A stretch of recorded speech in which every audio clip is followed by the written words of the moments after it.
fair always. That's when I'll be there always. Not for just an hour, not for just a day, not for just a year, but always.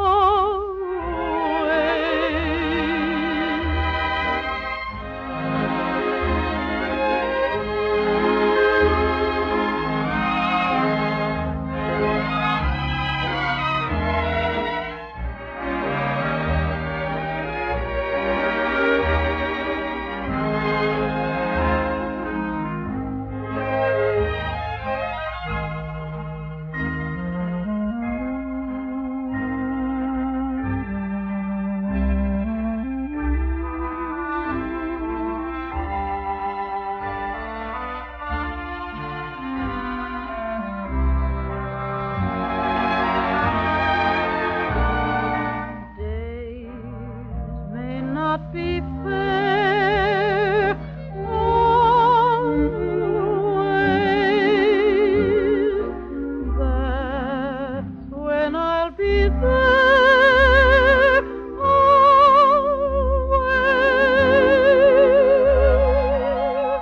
Not for just an hour, not for just a day, not for just a year, but always.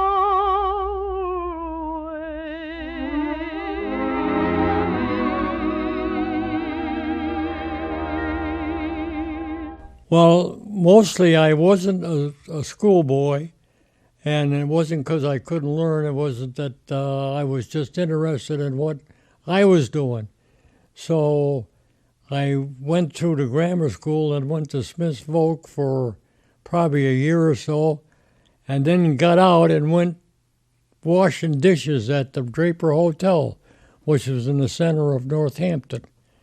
And a friend of mine was next door driving a cab, and he came in, and I was washing dishes in there, and he told me to don't do that, come out and drive cab with me, which I was kind of glad to do.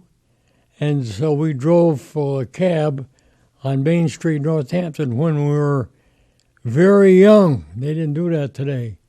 And we drove the big limousines. They weren't the little smaller crackers. And we had, quite a time driving those big limousines, but we were skilled enough, we never smashed any of them. And we did drive fast.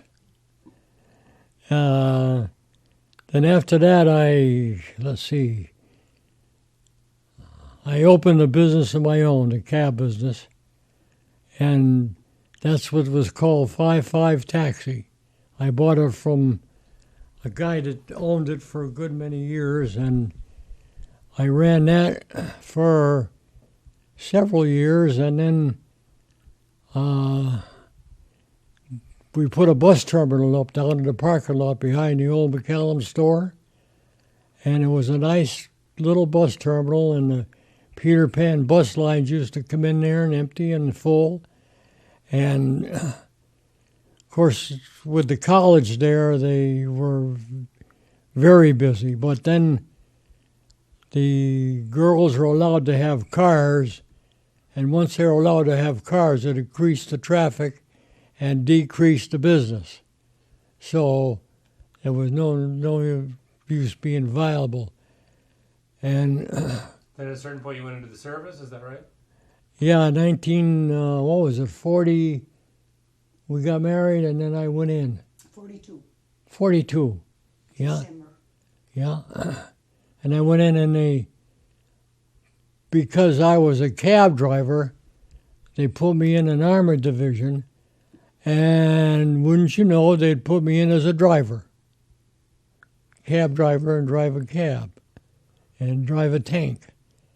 And when I went in there, they had the old tanks. They were open in the front, and they had towers on them and airplane engines, and they were something else. If they didn't change those tanks, they probably wouldn't have won the war.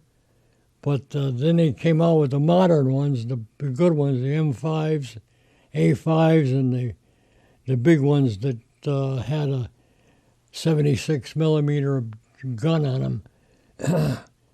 Thank God they did that. But Did you see combat?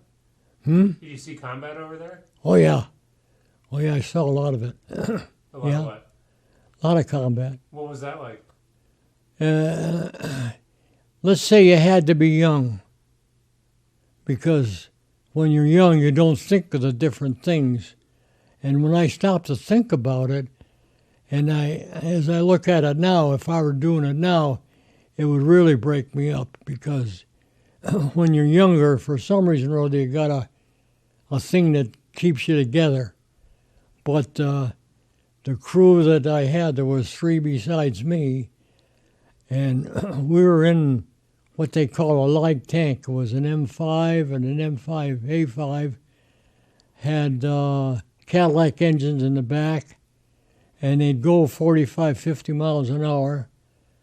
And the bow gunner was here, and the regular gunner was up top, and the tank commander was up top.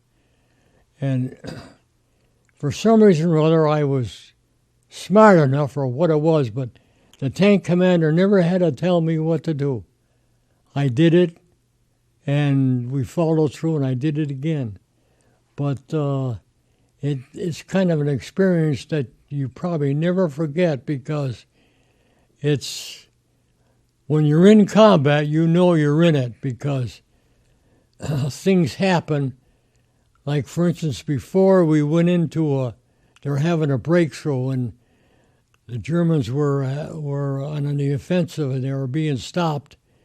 And we were on the side of the road waiting to be committed. And, of course, they take the medium tanks first to break through, and then they send us up there and let us go.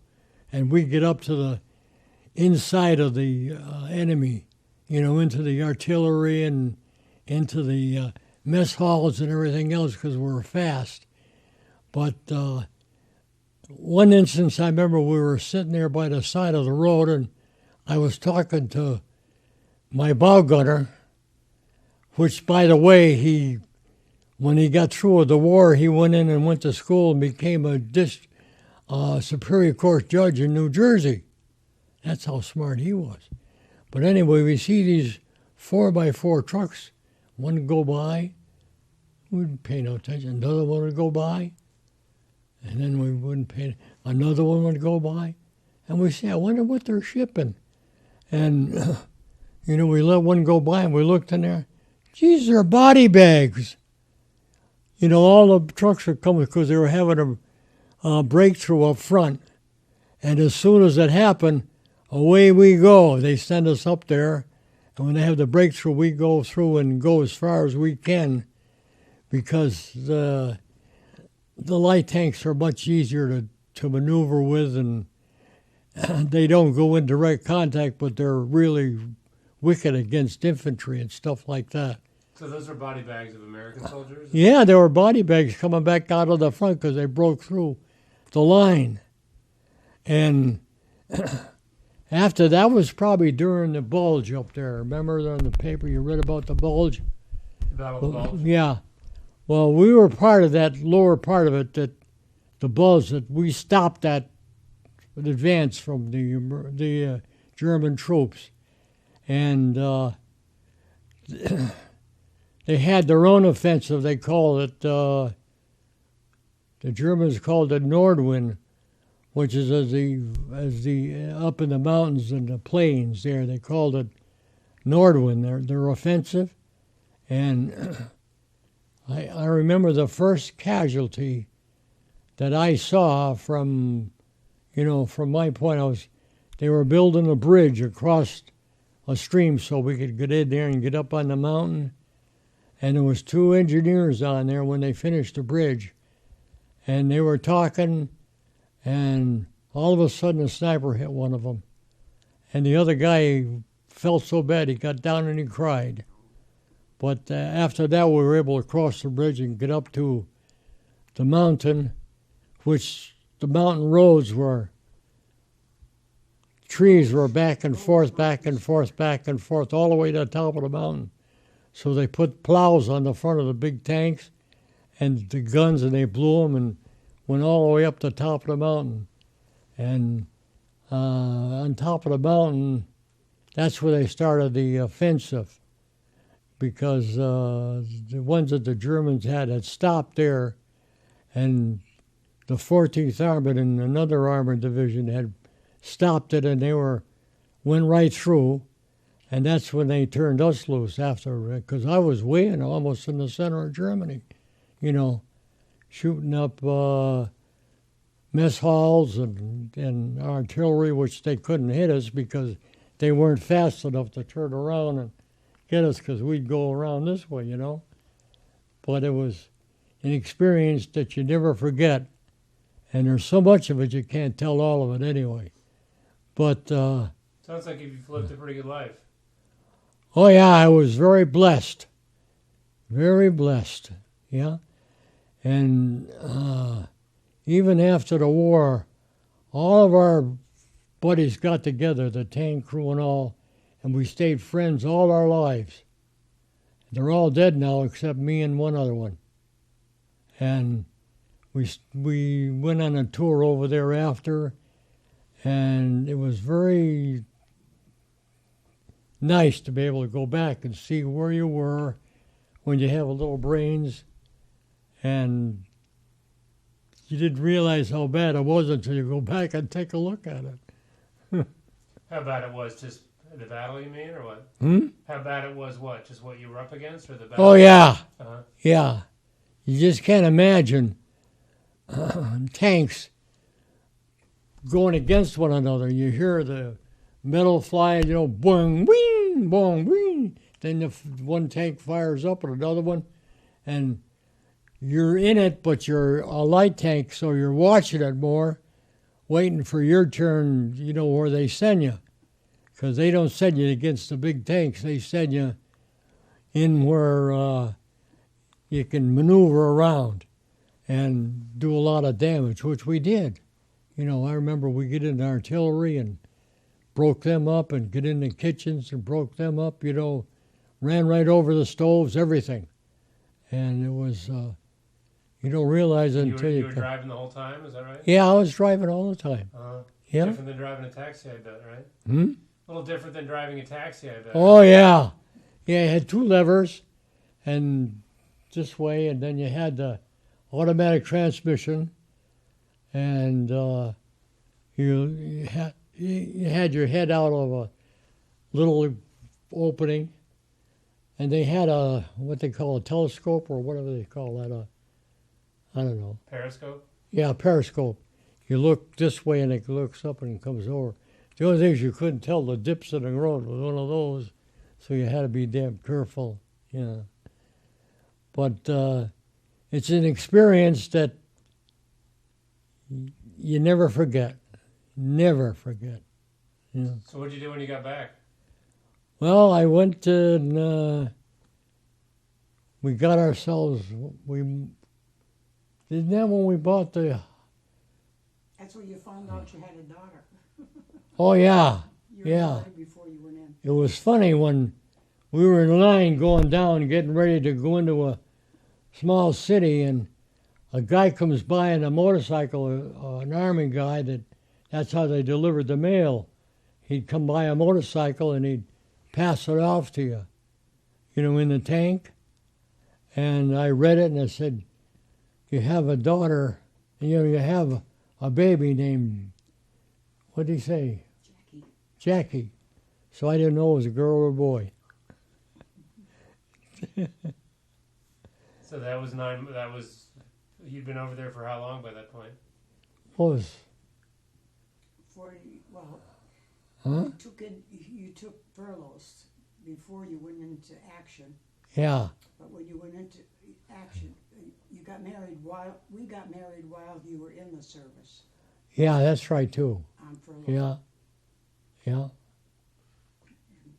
But I feel very, very fortunate that I came out without a scratch. And I see many, many, many people got it. And that's something I guess you never forget. And I got to tell you a little story too. And there was a guy from New York, and he was a Jewish guy, and his name was Schwartzman. And he came in and he said, "I'm going in the kitchen because I want to make sure I'm going to survive this war." So they did. They gave him a job in the kitchen, and he was, doing kitchen work. And this tank, the mess hall was up near the front line a little bit to, be closer to the tanks in the front. And there was a German anti-tank vehicle, and they were big ones. They were untouchable. And they came in and it threw a shot into the kitchen where he was. And there was also another, wasn't our company, but another anti-tank gun battalion was there. And what it did, it killed the gunner, but it didn't hurt the gun. And this Schwartzman, of course, was around the kitchen, and he jumped up and got on the gun, and they threw another round and killed him. And I often thought that the captain who was there ordered him up into the gun, but it wasn't. He jumped up himself. Now that's quite a thing. He didn't have to do that. Why do you think he did it? He didn't, huh? Why do you think he did it?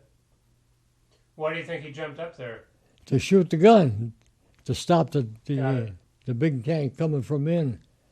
And of course, the minute he got up there where the gun was, they threw another round and got him and the gun both. But I'll never forget that because he was going to survive the war. So maybe he already did. So then you got back, and then did you go back to working in taxis, or what did you do? I opened my own cab. That's what I was telling you about. We ran Okay. 5-5, and then we opened it up to bus terminal. And after the bus terminal, that's when I went to sell cars, right? You had a filling station on Pleasant Street. Oh, I had the filling station on Pleasant Street, on the first block down on Pleasant Street. In Northampton? Yeah. And there was, we had a garage there. And we sold cars out of there and stuff. And that didn't work out too good, so I went up, and that's when I started to sell cars, didn't it? Yeah. You sold Yeah. I knew Kay Lane's, but Kay Lane's, had me go up to sell cars for them. And they were very nice. You know Bob Phelan? Oh, yes. He's our neighbor. He is? Yeah. Well, tell him you talked to me, Okay. because I like that whole Kay Lane family. Yeah. Bob's a Jesus, good guy. yeah, Yeah. yeah. his wife's And- nursing home. Yeah. Thank God, knock on wood, I did well. For some reason or other, I got along with all the Kay Lane boys. They're all good. And I stayed there until I retired. And So let me ask you a couple questions about, there's probably some people out here who might hear this, if it ends up on the radio.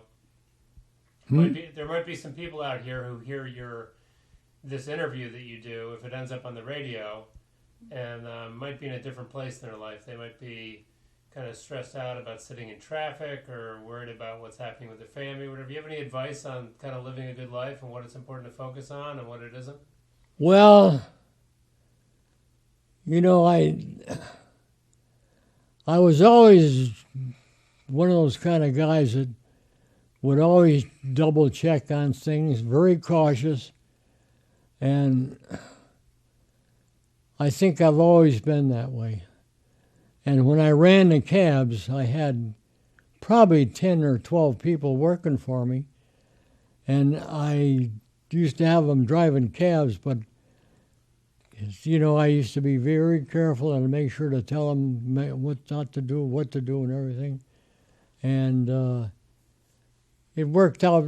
It worked out pretty good, although stressful, and you don't make enough money. But after I got out of Kaling's, I retired, and then I went up to sell Gravely tractors and tractors up to Paul Bacon's up here. You know, just as instead, I guess I couldn't come home and sit down. And I liked it. I was very well. I've had Gravely tractors all my life. And this place here I kept down mostly myself with the big Gravely tractors. Wow. Yeah. How long have you been married for? Hmm? How long have you been married for?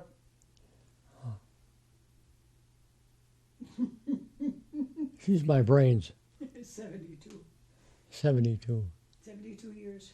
Do you Yeah. have any advice on the secrets of a happy marriage for that long?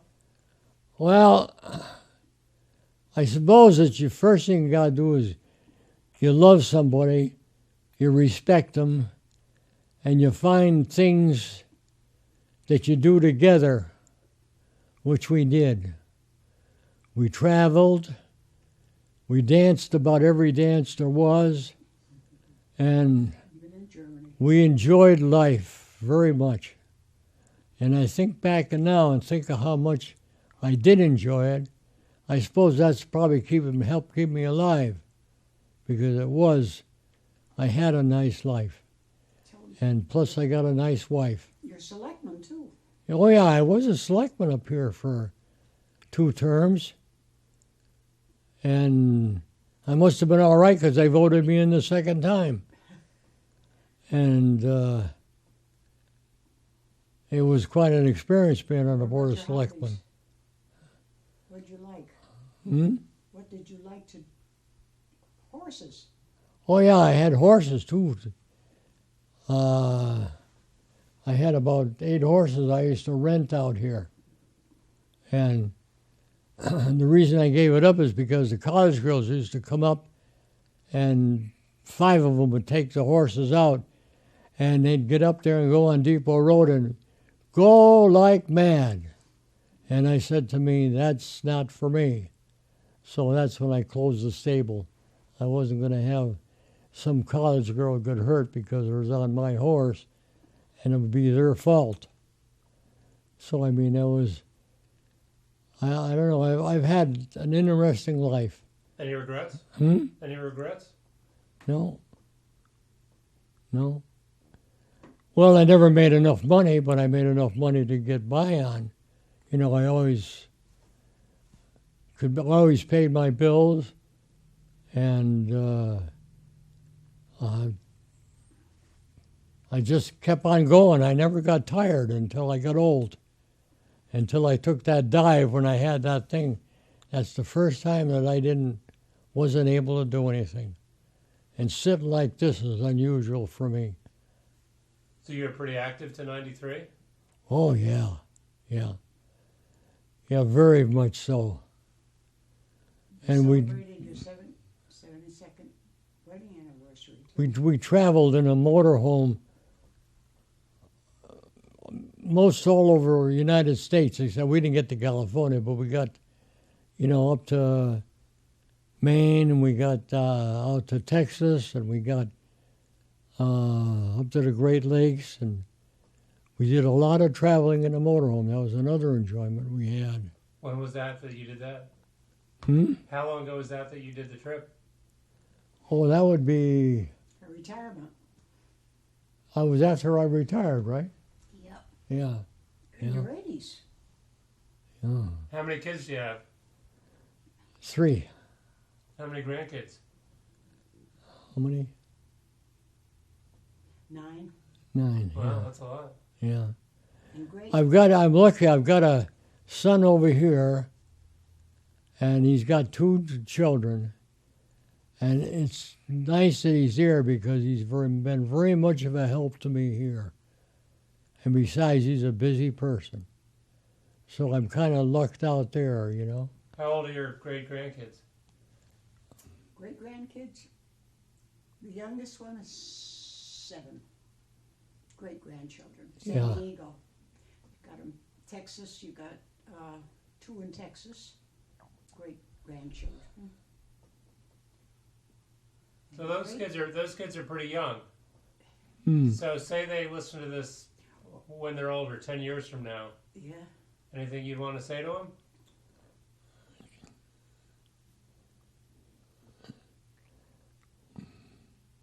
Geez, I don't know. I see what's going on now, and I'm wondering what it's going to be like if everything's still around 10 years from now. It disturbs me. It's the first time that I can see that I'm listening to people talk and they don't sound like American people anymore. They sound like they're, I don't know. I don't think they're qualified. Not that I want to get into politics, but wow.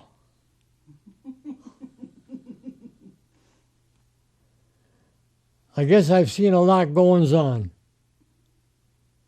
I've seen a lot of things happening. And thank God I never got hurt. I've had close ones, but never got hurt. Pretty lucky. Yeah. All right, anything else you want to mention, or are you good? Is there anything that we should mention? Well, tell them who Jackie turned out to be. Your one daughter. Oh, yeah, I had one daughter, She's in Dallas. and she's in Dallas, and she went down to New York to a play or something. I met him down there and came back, and they got married here in the living room. And she moved to Dallas and became a nurse. And she spent her whole time down there and retired as a nurse. And she still lives in Dallas, and she's, what, 70? 71, yeah. She calls every day. Wow, that's impressive. Yeah. And Yeah. your oldest boy, Richard? The oldest boy, Richard, is out here in Southampton, and he just lost his wife, but he did well. He worked for Cole Morgan until he retired, and they did well there. And the other one is still here, and he's still working. So I've been a very happy life watching them grow up. And you're getting hospice care now, right? Hmm? You're getting hospice care now? Yeah, hospice, yeah. Is that good? Yeah, yeah. Good thing they have that, because they come in and check on you, because you never know when you're older. Then they can. Why do you want to stay here? Hmm? You want to stay here, don't you? Well, yeah. Yeah. Yeah, I'd like to stay here as long as I can, and they provide help. They have one person who comes in, and she's a very nice help, and she bathes me, gives me my shave, and she does an excellent job. And they got another one they'll give us that could help around the chores. But she's kind of a person that likes to have her own stuff and be alone. And they'll always do something to irritate her. So she's, But she takes care of me, takes care of the house. When I got sick, she did the books, and I expected her to change. Good Lord. Because that's a heavy job. We landed in Marseille, and we picked up our tanks, and we started up towards Central Europe, and I had the tank. Well, I lost 2 tanks, so it was the 3rd tank, and we drove all the way from Marseille to Munich, and that's where the war ended, when we were in Munich. And I drove the tank all that long ways.